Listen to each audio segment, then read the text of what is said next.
అమ్మని సాధ్వి అని పిలుస్తారు. అంటే ఆమె ఈ ప్రపంచానికే ఎంతో పెద్ద ముత్తైదువు, చాలా పెద్ద పతివ్రత అన్నమాట.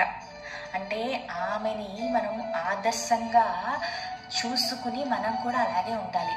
అమ్మ కట్టు బొట్టు, అమ్మ పెట్టుకునే బొట్టు కానీ, చేతి నిండా గాజులు, కాళ్ళ నిండా మొహం నిండా పసుపు, ఆ కాళ్ళకి గజ్జలు, కళ్ళ నిండా కాటుకండి. అంటే ఇదంతా కూడా మన హిందూ సాంప్రదాయం. అమ్మవారిని ఎప్పుడైతే చూస్తామో ఆ కళ అన్నది అలా వచ్చేస్తుందన్నమాట, నిండు ముత్తైదులాగా. అలాగే ఆమె చాలా పెద్ద పతివ్రత. అంటే శివయ్య ఏం చెప్పినా సరే అమ్మ ఒక్క క్షణం కూడా ఆలోచించకుండా, వ్యతిరేకించకుండా చక్కగా అయ్యవారి బాటలోనే అమ్మవారు ఆయన చెప్పిన ధర్మం అంతా కూడా నిర్వహిస్తారు. అందుకని అమ్మని సాధ్వి అని పిలుస్తారు.